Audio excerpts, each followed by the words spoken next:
siapkan muka ganteng dan cantiknya, action, siapa tahu dapat jodoh ya melalui aplikasi ini.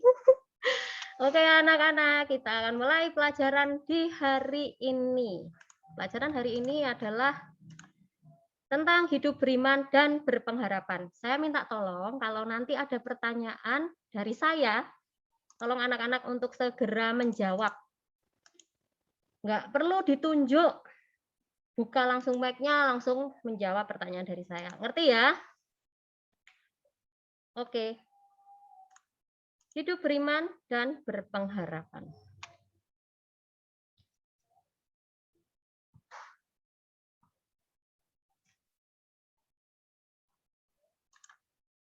Oke.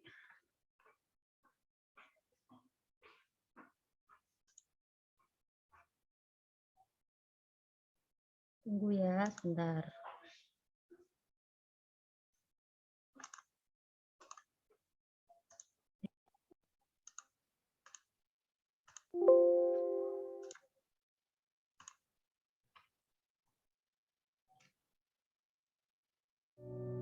Ada suaranya nggak, anak-anak? Ya, oke. Ada Bu, ada Bu. Oke, terima kasih.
Oke. Dari video itu tadi yang kalian lihat, kira-kira kalian ini enggak, apa yang kalian dapat dari video itu? Apakah anak itu tadi, anak laki-laki itu mempunyai harapan atau tidak, dan mempunyai iman atau tidak? Kalau menurut pendapat kalian dari video tadi.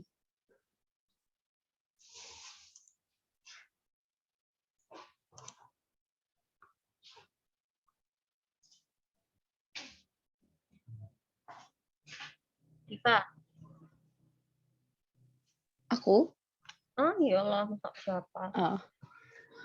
Tidak. Dia tidak punya, menurut Tidak Diva, punya. dia tidak punya harapan atau tidak punya iman? Iman. Tidak punya iman. Oke, terima kasih Diva. Menurut Kiko, apakah dia punya harapan, Kiko? Ya, punya sih. Punya, sebenarnya dia punya. Ya, terima kasih. Menurut Valen, apakah dia punya harapan, Len? Menurut Valen?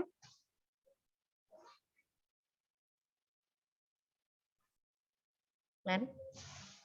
Punya harapan tapi selalu menyalahkan Tuhan. Ya, oke, terima kasih. Betul pendapat dari Valen, terus dari Diva, dan dari Iko.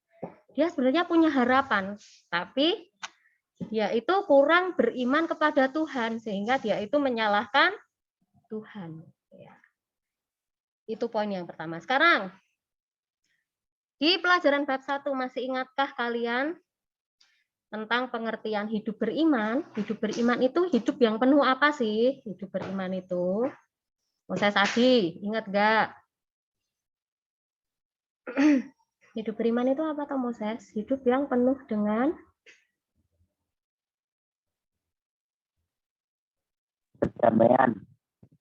perdamaian. Ya. Lan, hidup beriman itu hidup yang gimana, Lan?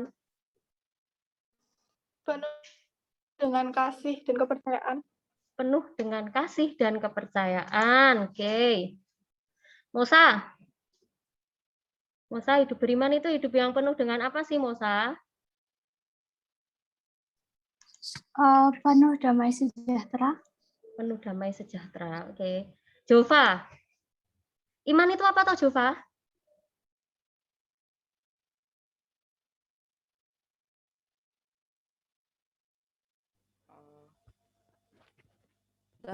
Internetnya saya agak putus-putus. Oh, iman itu apa toh, Jova? Iman. Menurut Jova, iman itu apa? Iman sebuah kepercayaan kita kepada Tuhan. Ya, betul ya. Terima kasih. Iman itu adalah suatu kepercayaan, keyakinan kita kepada Edo. Pada siapa, Do?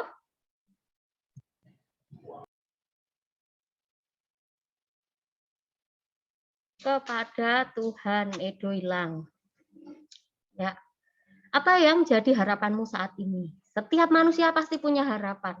Cuman kadang kita beriman atau tidak kepada Tuhan ya. Setiap manusia pasti punya. Sekalipun itu orang gila ya, misalnya orang gila pun dia pasti punya harapan. Entah itu pengen punya rumah yang besar misalnya, terus pengen punya teman yang banyak, yang ngerti kita. Harapan itu selalu ada. Aldo, harapanmu apa, Do, saat ini, Do? Harapanku pengen jadi orang pinter lah. Emang selama ini nggak pinter, Do? Ya nggak pinter-pinter banget. Oh. Kalau Edo, apakah sama dengan Aldo harapannya? Enggak. Jadi Apa? orang sukses. Oh, jadi orang sukses. Belum jadi orang sukses, Po? Kurang, Bu. Oh, kurang sukses. Sakmono kurang sukses yo. Kurang dikit, Bu. Oh, kurang dikit ya. Kalau harapannya apa meneh ya? Arjuna, apa harapanmu, Jun? Membanggakan orang tua. Wah, luar biasa, membanggakan orang tua. Suatu hal yang luar biasa ya. Pindi, harapanmu apa, Di? Pindi? Harapanku di masa pandemi ini masih bisa sehat-sehat terus keluarga. Amin. Keluarga tok kamu enggak ya? Enggak, maksudnya ya semua orang. Ya, semua orang amin ya, segera pandeminya segera berlalu. Kalau Kaila, harapanmu apa Kaila?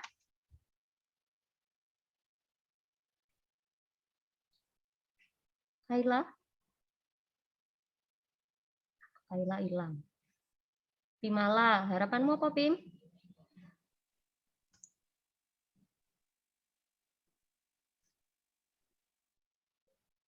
Pim?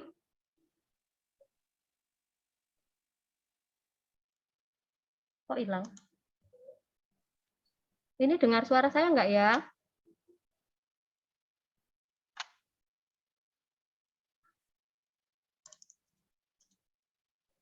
Elan? Dengar suaraku enggak Lan? Dengar suara saya enggak Elan? Oh, dengar kan? Berarti bukan sinyal saya ya. Ya, Audi. Makasih Lan. Audi. Harapanmu apa Audi? Bisa kembali ibadah tatap muka di gereja. Bisa. Oh ya, kita selama enggak tetap ibadah di gereja ya. Oke, terima kasih. Moses Anugrah. Jangan pura-pura tidak mendengar. Harapanmu apa Moses? Pandemi. Pandemi segera berlalu. Oke, amin. Terakhir ya. JJ. Harapanmu apa, J?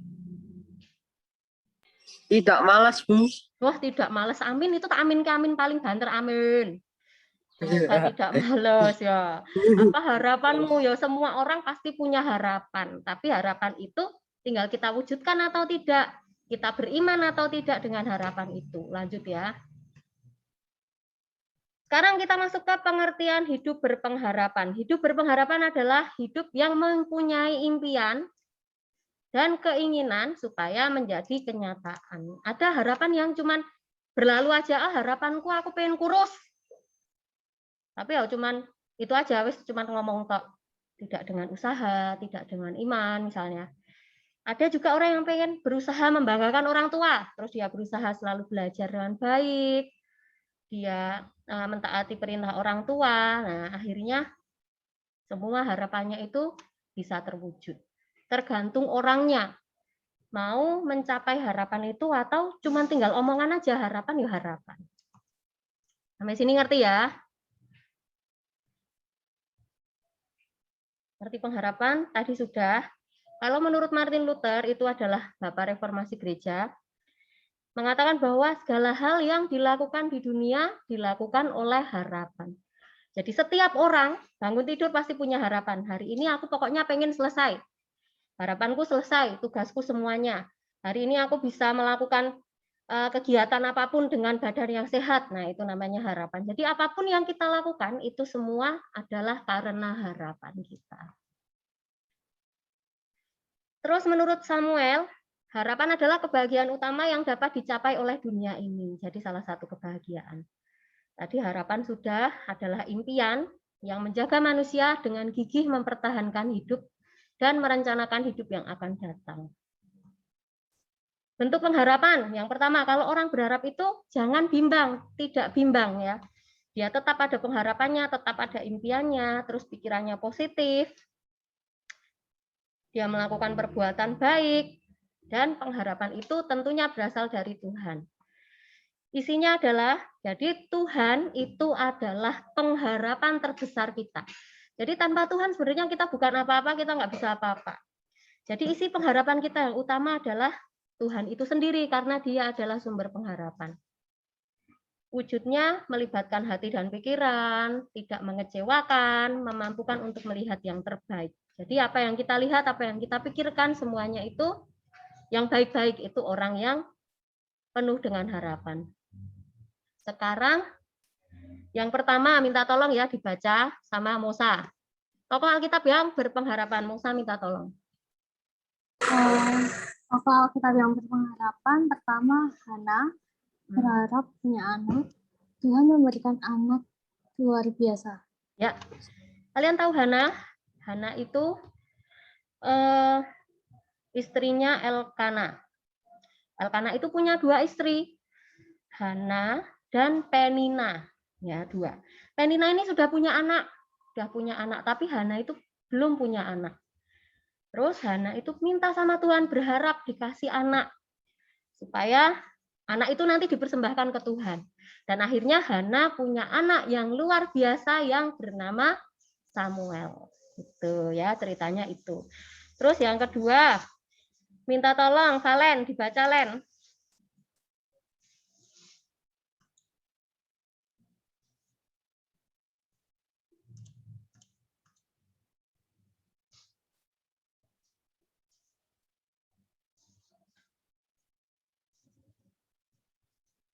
Len, kok mau jempolnya tok lagi tok Len?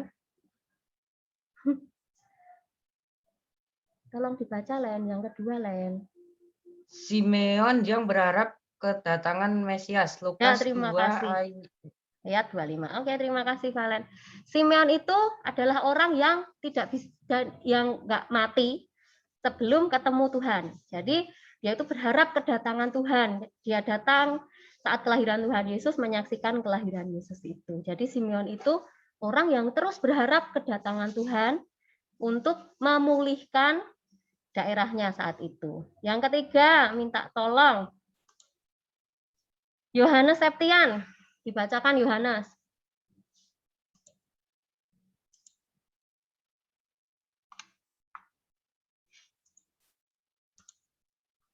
Yohanes ki janeng di mal. Elano Nathan. Baca Nathan. Yang ketiga tolong. Abraham berharap akan janji Allah memberikan anak. Ya, kalian tahu nggak? Terima kasih Nathan. Kalian tahu nggak Abraham itu punya anak usia berapa?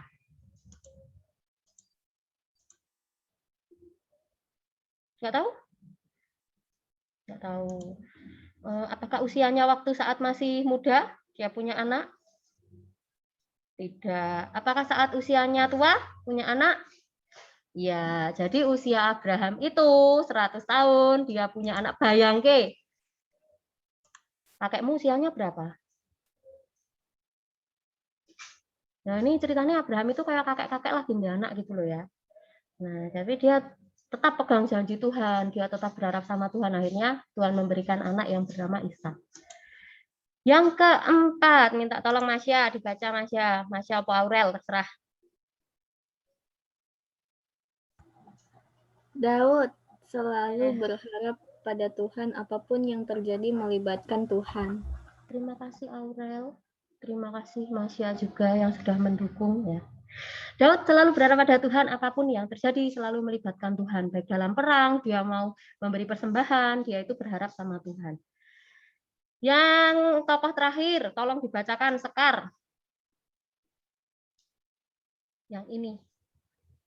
Wanita 12 tahun pendarahan berharap sembuh dan terus beriman. Ya, terima kasih. Wanita 12 tahun pendarahan, dia berharap sembuh, tapi dia terus beriman juga.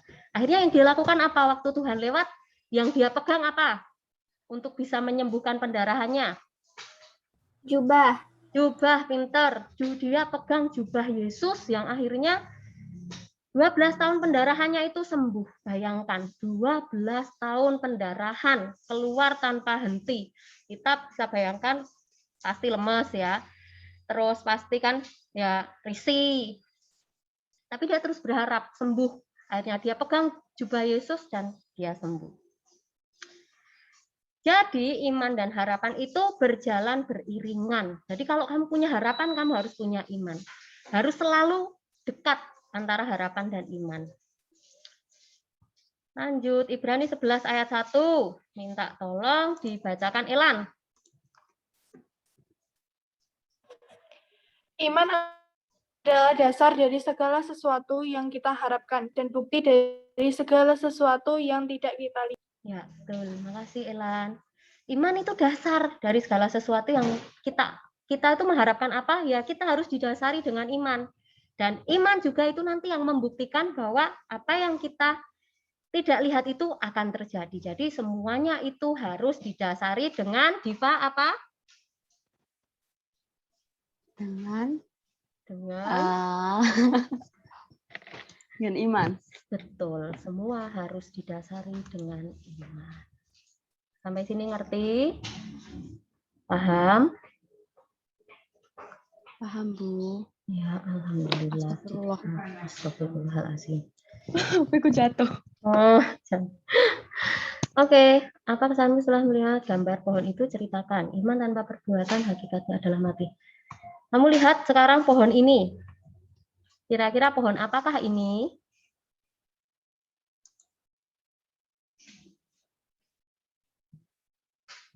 Pernah lihat nggak ini pohon ini di Indonesia? Belum. Belum pernah lihat ya pohon seperti ini. Jova pernah lihat belum Jova pohon seperti ini di Indonesia? Belum. Belum ya. Kalau Kaila pernah lihat pohon ini Kaila di Indonesia mungkin di Pelunang gitu? Belum. Belum juga ya. Kalau JJ mungkin pernah lihat di depan rumah JJ mungkin? Apa mungkin JJ nandur wet iki? Belum, Bu. Belum juga, belum nandur ya, besok ditandur. Christian Putra, kamu pernah lihat? Oh, apa ya, Bu? Kaget aku. Itu apa? Ya itu makanya kan tebak-tebak dulu. Christian Ya Putra. udah. Apa Jal Christian Putra ini pohon apa Christian? Hilang. Jonathan Dwi, tahu nggak ini pohon apa Jonathan?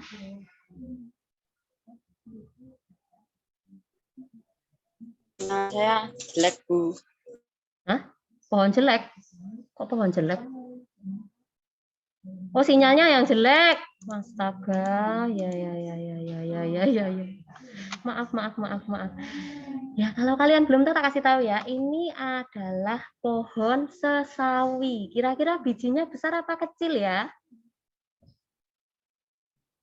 Nah, kalau kamu misalnya memikirkan ya, coba kamu pikir-pikir dulu. Kalau pohonnya segini, biasanya bijinya sebesar apa kalau menurut kamu? Kecil-kecil, Bu. Kecil-kecil. Sekecil apa Yolan? Iya, Mama. Aku tuh seginian, Bu. Kata mama segini, memang betul ya, memang kecil banget ya. Seperti biji merica atau ketumbar. Kecil-kecil. Tapi dia bisa menghasilkan pohon yang besar. Seperti itulah iman kita. Terima kasih ya, Lan. Inilah biji iki, biji negi. Nah, cilike sakmene. Tapi ketika dia ditanam, dia bisa menghasilkan pohon yang sangat besar. Seperti itulah iman kita ya anak-anak. Iman sebesar biji sesawi, bukan sawi ya, bukan sawi beda. Biji sesawi dengan tanaman sawi itu beda. Kalau iman kita sebesar biji itu tadi, maka kita dapat memindahkan gunung. Gunung itu apa maksudnya? Gunung itu ya masalah-masalah kita. Misalnya masalah kemalasan, masalah keluarga, ekonomi. Nah, kalau kamu punya iman yang sekecil itu saja, maka kamu bisa memindahkan gunung permasalahan kamu. Itu cara membangun iman supaya kuat, berdoa, beribadah, bersyukur, baca firman Tuhan terus. Jangan khawatir. Pertanyaan saya, siapa yang pernah baca Alkitab dari awal sampai akhir? Belum. Belum. Perjanjian lama belum selesai. Perjanjian baru belum selesai. Oh, perjanjian baru belum selesai, tapi udah mulai baca ya, Div ya? Good. Ya, mantap. Kayak nenek JJ wis katam ya, J ya? Kita katam ya, J? JJ kayaknya katam surat Al-Iqra ya, J ya? Apa Ibu itu, Bu? Apa Ibu itu ya? Apa yang kamu pelajari kok? Kamu udah katam Alkitab belum, J? Katamnya, Pak. Katam itu artinya ya sudah selesai gitu loh. Sudah Bu, baca covernya aja, halaman depannya aja, judulnya Alkitab. Belum selesai, Bu. Belum selesai ya, kamu ya mesti ra tau maca, J ya, toh J jujur J. Iya, Bu. Enggak apa-apa, yang penting jujur ya, J ya. Iya. Belum pernah baca semua ini. Aurel sudah pernah baca dari awal sampai akhir. Aurel dan Masya. Belum, Bu. Belum. Kalau Masya?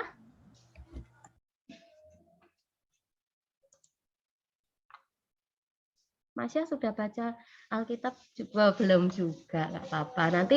Nanti belajar ya baca Alkitab supaya ngerti perintah Tuhan, ngerti cerita-cerita Alkitab itu juga menarik kok, nggak kalah sama drakor. Valen, sudah baca Len? Kalau Valen Katolik ya Len? Sama kitabnya sama ya Len? Kalau Katolik sama Kristen ya Len? Sudah pernah baca Alkitab dari awal sampai akhir belum, Len? Belum, Bu. Wah, belum. Belum belas, berarti nggak pernah baca Alkitab juga ya, Len? Pernah, Bu. Oh, pernah baca. Aku ya pernah kok, Len. Jova kok hilang, Jova? Oh, Jova lagi pipis. Aldo dan Edo, udah pernah baca Alkitab dari awal sampai akhir belum? Belum, Bu. Belum, Bu.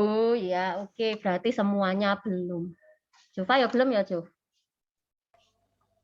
Belum, Bu. Ya, belum. Ya, coba diusahakan satu hari misalnya 2 pasal. Dibaca dari awal sampai akhir itu ceritanya juga menarik. Terus membangun iman itu percaya terus sama Tuhan. Kalau kita berharap ke Tuhan, ya kita nggak usah terus khawatir. Kita terus nggak percaya sama Tuhan. Kita harus terus percaya Tuhan. Terus optimis dan tidak mudah putus asa. Apa itu optimis dan pesimis? Kira-kira dari 2 kata ini, yang negatif mana, yang positif mana? Pesimis negatif. Pesimis negatif, berarti optimis Positif. positif. Terima kasih. Optimis berarti orang yang selalu berpengharapan, berpandangan baik dalam menghadapi segala hal. Ciri-cirinya, yang pertama, selalu pede. Tidak minder ya, Kak. Pede itu tidak minder. Percaya diri, yakin pada diri sendiri.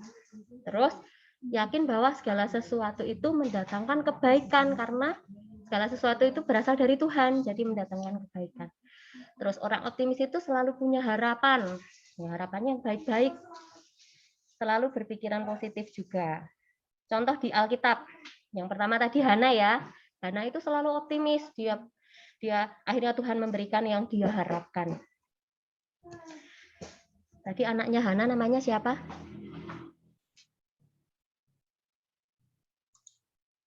Samuel. Pinter, Samuel ya. Yang kedua, yang optimis juga di Alkitab. Tuhan Yesus tidak pernah menyerah membuat manusia bertobat atau berbalik kepada Allah. Jadi dia terus berusaha supaya kita itu menjadi anak-anaknya yang baik. Itu ya, Bu, internet saya buruk ya. Terus sekarang kalau kalian sudah belajar tentang optimis dan pesimis, kalau tadi kan optimis kan berpandangan baik, berpikiran positif, pesimis itu sebaliknya. Contoh Alkitabnya adalah Yunus. Yunus itu disuruh pergi ke Niniwe, karena bangsa Niniwe saat itu kan bangsa yang jahat.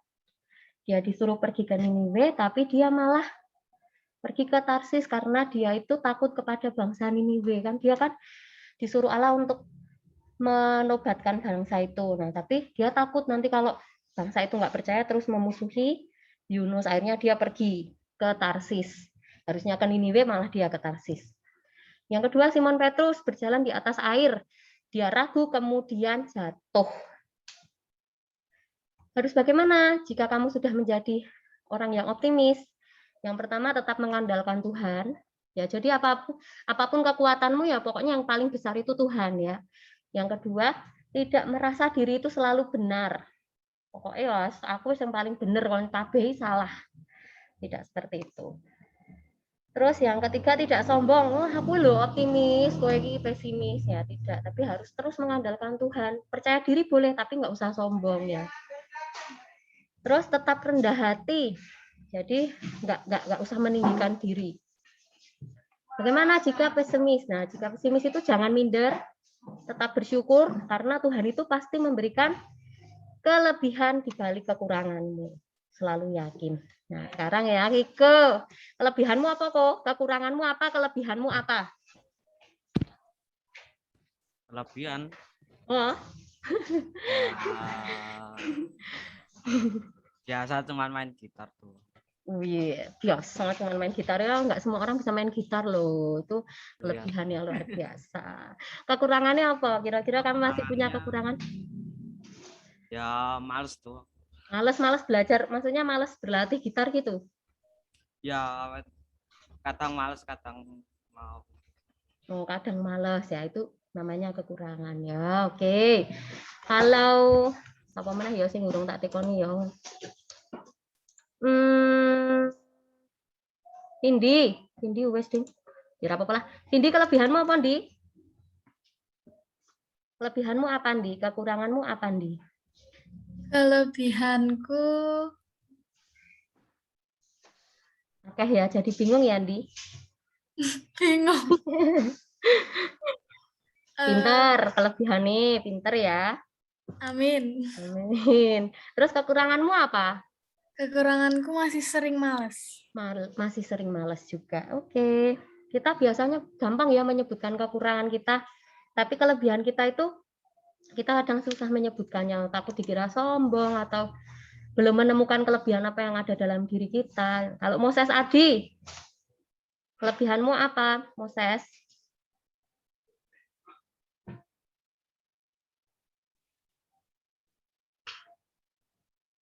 Moses, kelebihanmu apa, Moses? Oh, nggak denger ya? Kok nyekali kuping, apa tuh kupingnya? Ya, Moses nggak dengar. Edo mah teturan. Oh, tak kira tiduran, Do. Kelebihanmu apa, Do? Kelebihanku apa ya? Masak dah. Masak apa? Air, biar mateng. Masak mie gaga dicampur mie sedap, Bu. Makanan. Masak mie sedap. Enggak. Masak apa aja bisa? Bisa kalau belajar, Bu. Oke, berarti kelebihan masak. Kalau Aldo kelebihannya apa, Do?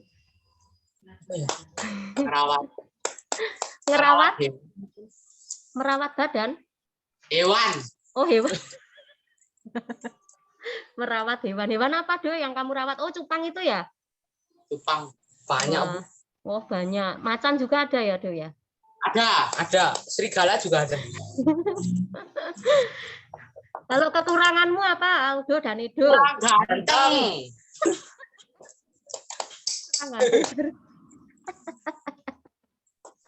Boleh kan, Bu? Ya, Bu. Boleh, Bu. Ya, kamu berarti kamu nggak mensyukuri anugerah Tuhan kena ganteng ya kayak ngono kok. Mana hitam gelap? Waduh, mana itu gelap kan eksotis. Eksotis. Kayak Boni, Bu. Malah meninggikan kekurangan. Aduh karo Eldo. Diva kelebihanmu apa, kekuranganmu apa? Itu aku bisa main bulu tangkis. Oh ya deh. Terus kekurangannya, Dik? Masih suka ngeyel, Bu, sama orang tua. Dan guru ya, Div. Iya. Masih suka ngeyel itu juga. Ngeyel itu kelebihan apa kekurangan toh, Jani? Kekurangan.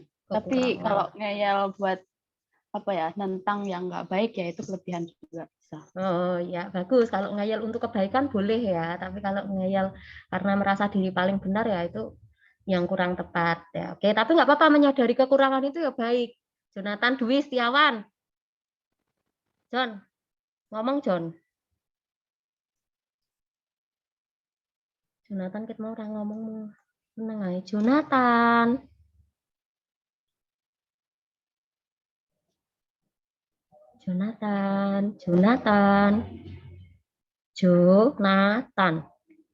Dengar suara saya, Jonathan?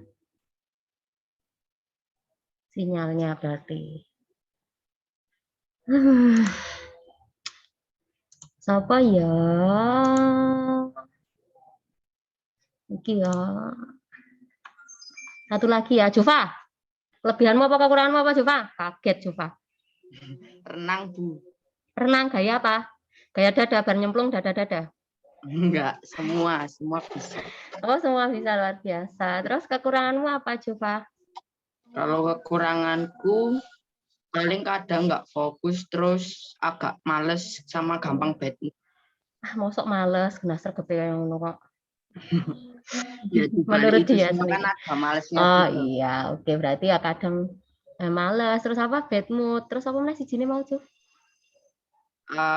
Agak ngeyel. Agak ngeyel padha karo Diva padha ngeyel. Kita ngeyel Diva sih ya Div ya. Ya itu kekurangan tapi dia menyadari bahwa kekurangan itu ya dirubah ya semuanya untuk kekurangannya, itu kelebihannya ditonjolkan terus. Yang pinter main gitar ya harus berlatih terus biar tambah pinter main gitarnya. Sekarang ini 12 mengintai. Saya mau cerita dikit ya. Pada zaman dulu bangsa Israel itu kan mau menduduki tanah Kanaan. Kanaan itu berlimpah susu dan madu. Diingat-ingat susu dan madu. Nah, 12 mengintai ini diminta oleh Musa untuk mengintai negeri Kanaan. Terus yang 10 orang itu orang yang pesimis. 10 orang itu bilang gini, wah kayaknya kita nggak bisa menduduki Kanaan karena Kanaannya itu bangsanya itu orangnya gede-gede. Kita kan kecil seperti belalang. Nah itu yang pesimis bilang gitu. Terus yang optimis bilang bahwa kita pasti bisa menduduki karena Tuhan itu ada di pihak kita. Nah, yang optimis itu jumlahnya 2, yang pesimis 10 orang. Yang optimis itu ini namanya Kaleb dan Yosua ya. Nah, mereka 40 hari pengintaian, terus nih tadi sudah saya jelaskan. Kalau menurut cerita ini, menurut cerita yang kamu baca ini, kira-kira bangsa Israel akhirnya bisa menduduki tanah Kanaan tidak?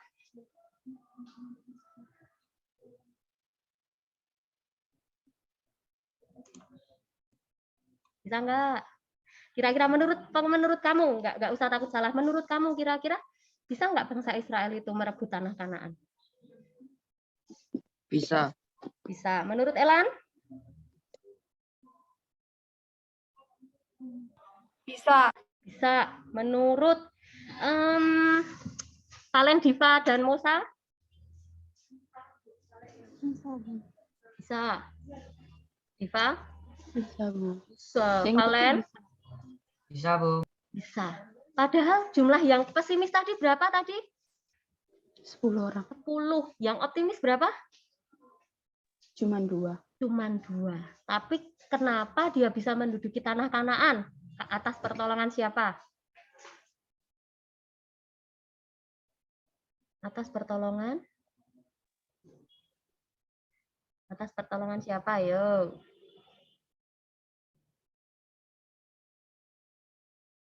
Atas pertolongan apa Kiko?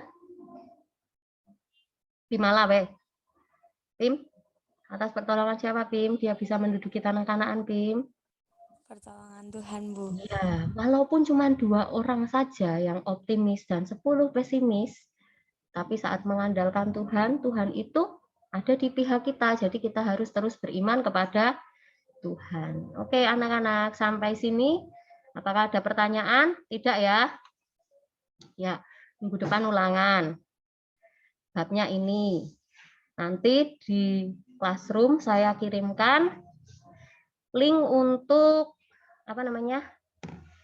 Link PowerPoint untuk ini dan link untuk teman-teman yang belum bisa gabung saat ini, gitu ya.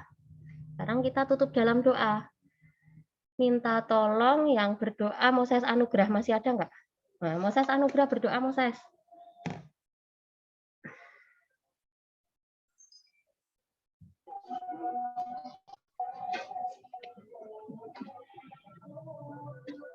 Ya, yuk. Mari kita berdoa teman-teman.